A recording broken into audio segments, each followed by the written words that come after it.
ইজান পদ্মের কানে হালকা করে তার ওষ্ঠ ছুঁয়ে দিল। হঠাৎ করে এরকম হওয়াতে পদ্ম বেশ লজ্জা পেল। মনে হচ্ছে লজ্জায় সে মরেই যাবে এমন অবস্থা। ইজান পদ্মের লজ্জা দেখে পদ্মের মাথাটা তার বক্ষে চেপে ধরলো। ইজান পদ্মের উদ্দেশ্যে বলল, যখন তোমার খুব কষ্ট হবে, যন্ত্রণা হবে বা তুমি লজ্জা পাবে, তখন তুমি আমার এই জায়গায় এসে মুখ লুকিয়ে ফেলো। এই জায়গাটা একান্তই তোমার পদ্মফুল। ইজান পদ্মকে নিয়ে মেধার কাছে এসে বসেছে। মেধা যে হসপিটালে চাকরি করে ওইখানে। তাদের আর সিরিয়াল দেওয়া লাগেনি। মেধার কেবিনে ইজান আর পদ্ম বসে আছে।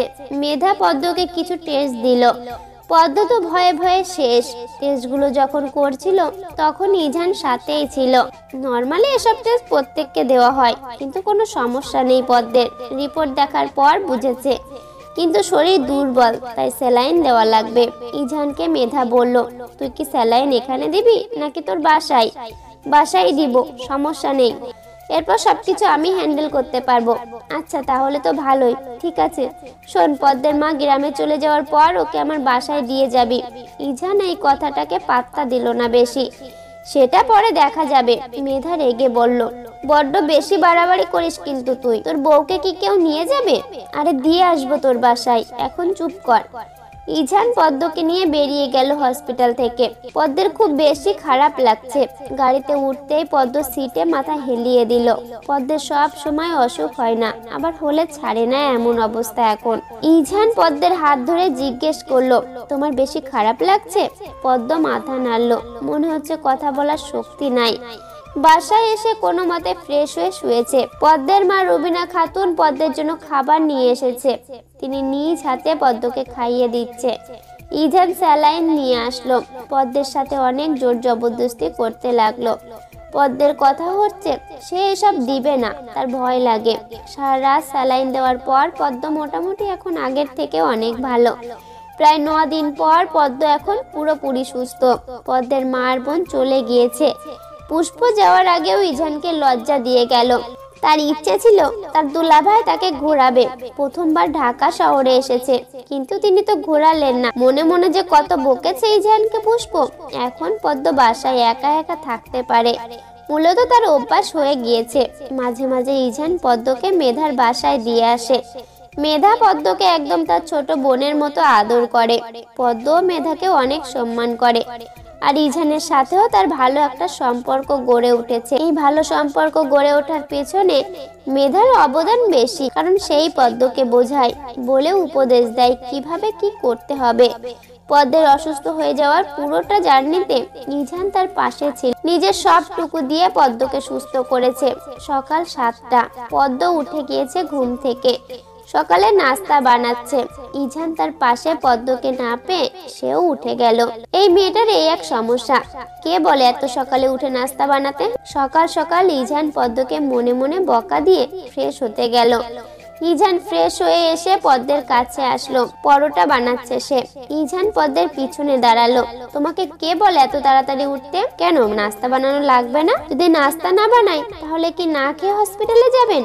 তাই বলে তো এত তাড়াতাড়ি ওঠারও কোনো দরকার নেই, তাই না? পদ্ম আর কিছু বলল না। সে নিজের মতো কাজ করছে। পদ্ম কথা বলছে না দেখে ইজান পদ্মকে তার দিকে ফিরিয়ে বলল, কথা বলছো না কেন? তাড়াতাড়ি উঠেছি তো কি হয়েছে? না, এটা হবে না। যতক্ষণ আমি ঘুমিয়ে থাকবো ততক্ষণ তুমিও ঘুমাবে। পরের বার আমি যেন ঘুম থেকে উঠলে তোমায় পাই। আচ্ছা ঠিক আছে। তারপর ইজান তৈরি হয়ে গেল হসপিটালে যাওয়ার জন্য। ইজান আর পদ্ম একসাথে নাস্তা করে ইজান হসপিটালে চলে গেল। ইদানিং ইজান বেশ ফাঁকি দিচ্ছে। মনে হয় যখন সে হসপিটালে যাবে তখন তার খুব আলসেমি লাগে। তবে নিজের পেশাকে অবজ্ঞা করার অভ্যাস নেই তার। ইজান যখন তার কেবিনে বসে বসে ফোন চাপছিল তখন সানায়া আসে। সানায়া বোধহয় দিন দিন ভালো হচ্ছে ইজানের মনে হয়, কারণ সে ইজানকে সরি বলেছে আর সেসব নিয়ে কথাও বলে না আজকাল। সানায়া ইজানকে দেখে মুস্কি হাসি দিল। কেমন আছেন? ভালো। আপনি কি এখনো আমার সাথে কথা বলতে আনইজি ফিল করছেন? না, আপনার আনইজি ফিল করার দরকার মনে হয়। কেন? কারণ আপনি একটা অপরিচিত পুরুষ মানুষের সাথে কথা বলতে এসেছেন। সানায়া বুঝলো ইজান তাকে অপমান করছে। তার মুখটা বন্ধ করে রাখলো। সবগুলো অপমানের শোধ তুলবে সে, শুধু সময়ের অপেক্ষা। আমরা তো অনেক আগে থেকেই পরিচিত, তাই না? ইজানের কোনো হেলদোল নেই, তীক্ষ্ণ দৃষ্টিতে সানায়ের দিকে তাকিয়ে আছে। পরিচিত হয়েও অপরিচিত একটা কথা আছে না, ঠিক সেই রকমই। সানায়ের কষ্ট হচ্ছে, কিন্তু ইজানকে কিছু বলতে পারছে না। মন চাচ্ছে ইজানকে কতগুলো কথা শোনাতে। গেট টুগেদার নিয়ে কি প্ল্যান আপনার? চমক আসছে সবার জন্য। কিসের চমক সেটা পরেই দেখতে পাবেন। তাহলে আমি উঠি, এই বলে সানায়ের চলে গেল। ইজান বসে বসে হাসছে আনমনে। সারপ্রাইজটা সুন্দর হবে, বিশেষ করে সানায়ের কাছে ভালো লাগবে সারপ্রাইজটা। কবে আসবে সেই দিন? পদ্মকে ইজান একটা মোবাইল কিনে দিয়েছে। যখন ইজান একটু ফ্রি তখনই পদ্মকে কল দেয়। বিষয়টা পদ্মের বেশ ভালো লাগে। পদ্ম মোবাইলটা সব সময় তার কাছে রাখে, কারণ ইজান ঘন ঘন কল দেয়। ইজানের একটা টেনশন থাকে, পদ্ম বাসায় কি করছে, বাসায় একা একা, তাই কল দিতে থাকে। পদ্ম এখন দুপুরে রান্না করছে, নিজের কাজটা নিজেই করতে পারে সে। রান্না শেষ করে গোসল করতে ঢুকলো। ওয়াশরুম থেকে বের হয়ে দেখলো ইজান কল দিয়েছে। পদ্ম তাড়াতাড়ি আবার কল ব্যাক করলো। সাথে সাথে ইজান কল রিসিভ করলো। ইজান রেগে গিয়েছে, কারণ সে কল দিয়েছিল আর পদ্ম ধরেনি কেন। তখন সে তো ভয় পেয়ে গিয়েছিল। তখন যে কল দিলাম ধরনি কেন? ইজানের গম্ভীর কণ্ঠ শুনে পদ্ম ভয় পেয়ে গেল।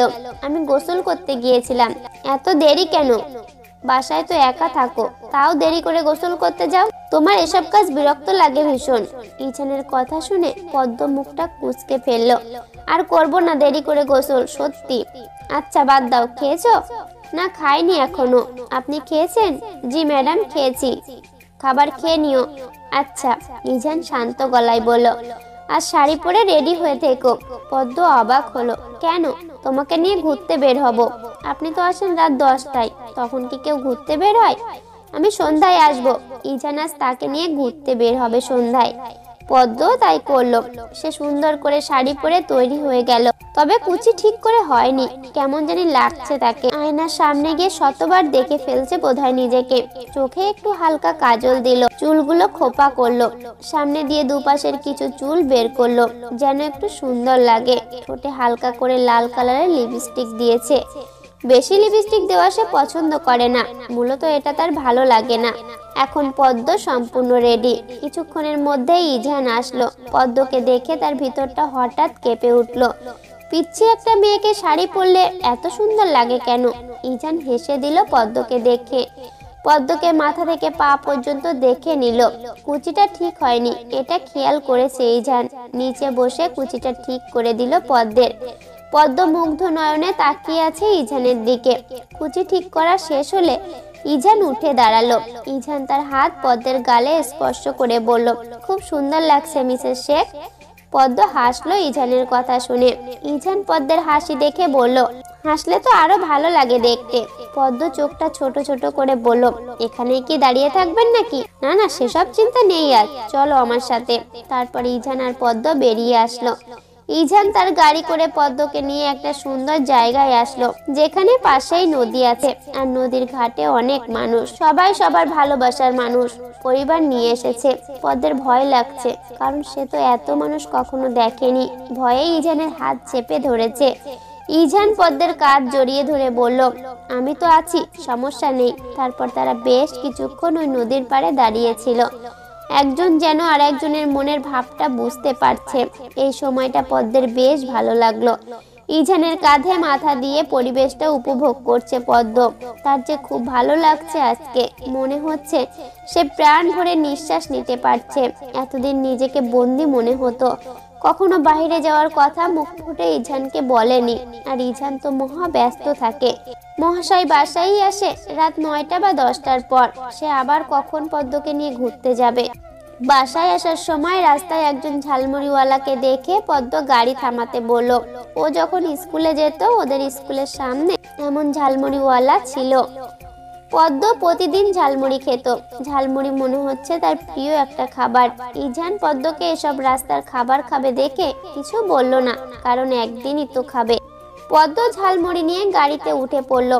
ইজান একটা রেস্টুরেন্টের সামনে গাড়ি থামালো। পদ্ম ঝালমুড়ি খেতে খেতে বলল, এখানে থামালেন কেন? এখান থেকেই ডিনার করে যাব বাসায়। পদ্ম খাওয়া বন্ধ করে দিয়ে বলল, আমি যে রান্না করেছি ওগুলোর কি হবে? পরে খাওয়া যাবে। এখন নামো, বেশি দেরি হলে রেস্টুরেন্ট বন্ধ হয়ে যাবে। পদ্ম আর ইজান ডিনার করে বাসায় চলে আসলো।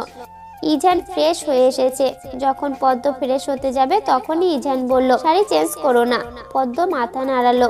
ওয়াশরুম থেকে ফ্রেশ হয়ে এসে দেখলো লাইট অফ হয়ে আছে, কিন্তু বারান্দায় সেই ড্রিম লাইটের মতো লাইটটা জ্বলছে। কিন্তু ইজান সেখানেই দাঁড়িয়ে আছে। পদ্ম সেখানে গেল। ইজান পদ্মের উপস্থিতি বুঝতে পারলো। আজ যে তোমাকে ঘুরিয়ে আনলাম, কিছু তো বললে না। পদ্ম বুঝলো না ইজান কি বলল, মানে কি বলবো আমি, একটা ধন্যবাদ তো দিলে না। ইজান মুখটা সামনে রেখে কথা বলল, ধন্যবাদ ডাক্তার সাহেব। ইজান পদ্মের মুখের দিকে তাকালো। পদ্ম কখনো ডাক্তার সাহেব বলেনি, কিন্তু আজ বলেছে। হঠাৎ কি ডাক্তার সাহেব বললে যে? ভালোবেসে বলেছে। ইজান যেন সাত আসমান থেকে টপকে পড়েছে। এই পদ্ম এসব কি বলছে? ভালোবাসো কবে থেকে? বিয়ের আগে থেকে। ইজান বুঝছে এই পদ্ম তার সাথে মজা করছে, তাই সেও পদ্মের সাথে মজা শুরু করলো। বিয়ের আগে থেকে দেখেছো আমাকে? পদ্ম হেসে বলল, হ্যাঁ দেখেছি। ইজান গ্রিলের সাথে ঠেস দিয়ে আছে। পদ্মের সামনে ঝুঁকে বলল, ঠিক আছে, তুমিই তো বললে আমাকে ভালোবেসে ডাক্তার সাহেব বলেছো, আমার তো ভালোবেসে তোমাকে কিছু দেওয়া উচিত, তাই না? পদ্ম মাথা নাড়ালো। ইজান পদ্মের মুখের সামনে তার মুখটা এনে তার ওষ্ঠ পদ্মের ওষ্ঠে ছুঁয়ে দিল। আবার তৎক্ষণাৎ নিজেকে সরিয়ে আনলো। পদ্ম হতভম্ব হয়ে আছে। ইজান পদ্মের উদ্দেশ্যে বলল, বিষয়টা একদম স্বাভাবিকভাবে নেবে। গল্প প্রেমের রং, কলমে মোহনা হক। গল্পের পরবর্তী অংশ আগামীকাল শেয়ার করা হবে। সম্পূর্ণ গল্পটি দেখার জন্য অসংখ্য ধন্যবাদ। আর গল্পটি আপনাদের কেমন লাগছে সবাই কমেন্ট বক্সে আপনাদের মতামত জানিয়ে যাবেন।